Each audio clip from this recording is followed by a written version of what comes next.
I think it's partially a little different than what you were talking about. They don't really have a sense of where this might go in the future. But as of right now, because of the focus and the story they've been telling about criminal migrants and focusing on them, that has really latched on with some folks already. And so it's not Mm. really Ukraine or immigration. It was much more so Elon Musk as a person, as a figure, and also tariffs, really. And so, like, if we add up the parts of the America First agenda that weren't landing, it might not be what folks expect, but it does show this kind of shift in elector, which I think is part of the reason the White House is a little scared. I'm sure you saw today Elise Stefanik pulling back her Yeah. nomination for the UN ambassador. That's 100% because the White House is thinking about that congressional seat and the fact that they have really pissed off a group of people. And so, are Democrats the vessel to seize on that right now? I'm not sure, but there is an opportunity, partially because of the way that this White House has gone about fulfilling that mandate.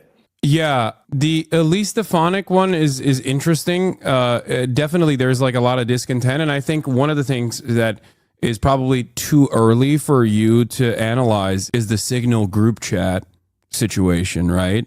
I think that that has also caused a lot of discontent and a lot of chaos amongst people who might have even been Yeah. Trump supporters in general.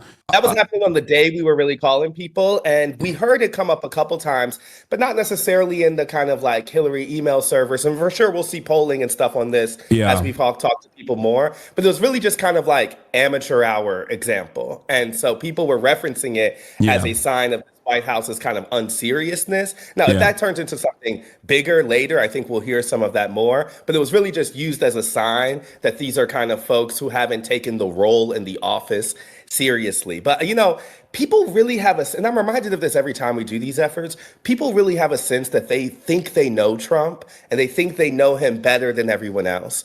And so oftentimes when you'll bring up something, and I was talking to someone and she was like, "Oh, well, Elon Musk will only be there for less than 6 months." And I was like, "How do you know that? What's informing you? What's?" They're like, "Well, I just don't think Donald Trump will keep him around if he becomes too much of a nuisance." Like people tell themselves a story Yeah. about Trump. And so it really insulates him oftentimes from some political consequences because people just block out the possibility of certain stuff happening. Yeah. I think it's like weirdly parasocial. I mean, it's cultish in the old terminology to use, but it's very parasocial in the sense that like they have confidence in Trump as the utmost authority. So virtually everything he does, it's actually for the greater good, and maybe we simply don't understand it. I think that's always been Trump's weapon, though, because he is a great room reader, and he's been able to cultivate such a fan base by, one, taking advantage of the weaknesses of the Democratic Party in terms of both messaging and platform, and then also been able to show himself as a strong leader. I interviewed two people. I went to the Bernie rally in Nevada. I was invited there by their team, and I interviewed Bernie and AOC there as well.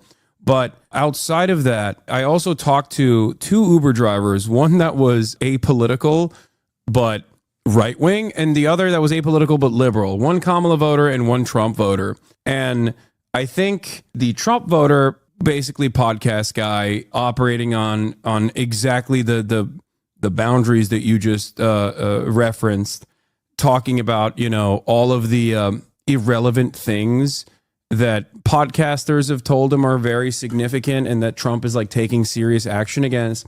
But what I think was really enlightening about the conversation that I had with the Kamala voter was that she was a black woman in Vegas, and they were both Tesla drivers. I don't know what that means, but and she was basically saying like, there's no, like, I didn't like the Democrats either, but I have a feeling of discontent. I have an overall feeling of unease, so much so that I'm actually planning with my husband to move out of the country to a more affordable place, talking about potentially moving to Ghana or Thailand. Now, this is all TikTok related stuff that they've compiled this information randomly. But what was interesting about it was that she was uneasy about Trump's actions, but she brought up the point that at least he is a go-getter, if that makes sense. And I think that is really important to recognize when we look at the approval ratings of Donald Trump. Even if he's doing something that's like inherently chaotic, he's still seen as a guy who is doing anything. Whereas,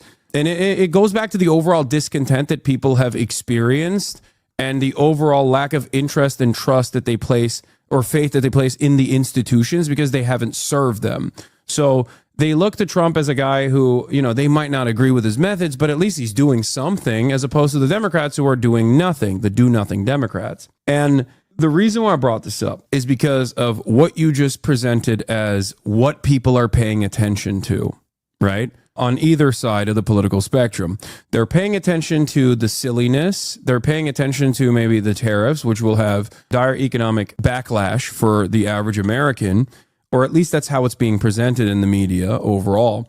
And they're not necessarily paying attention to the erosion of the First Amendment protections that are currently afforded to citizens and non-citizens alike, and also the Department of Homeland Security deportation processes that are grabbing random people. Now, I think tariffs are still important. I think Elon Musk undermining the administrative body is very important.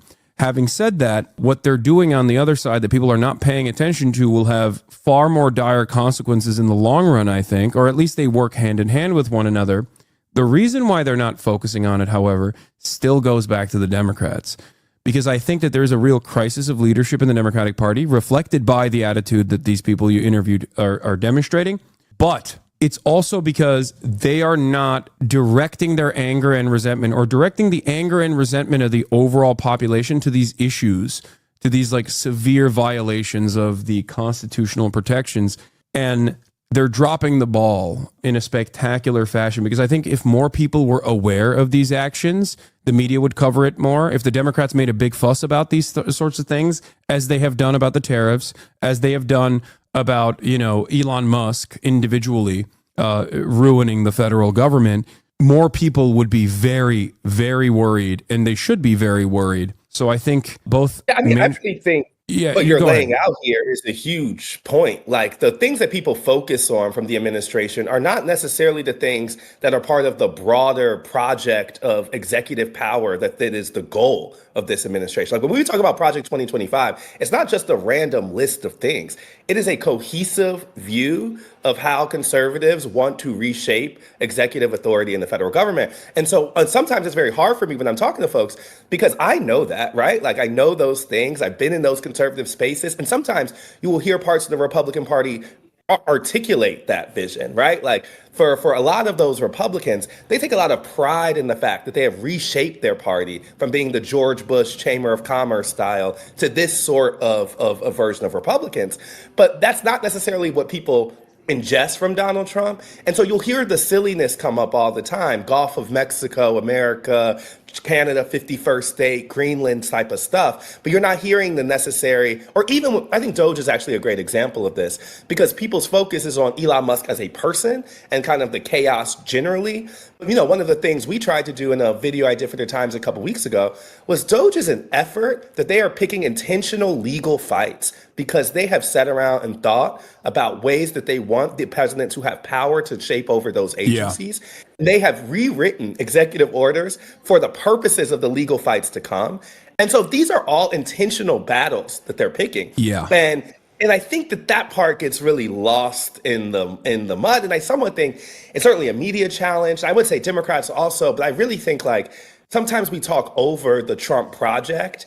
And if it's just like, an individual caught following this individual crazy guy, I think you miss the broader point. Because a big difference, I think, between him this time versus last time is the way in which he has brought a movement along with him that has a specific vision. And so this time around is much more about exacting that and reshaping.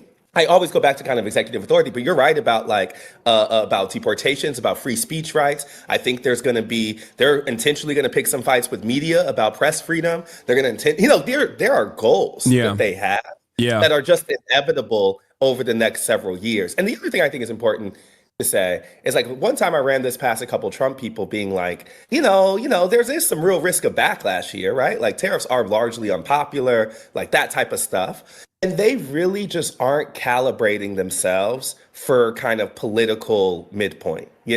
I think there is a sense that they have already experienced what it is when the government is all pointed fingers at them, or what happens when they lose the House in the midterms.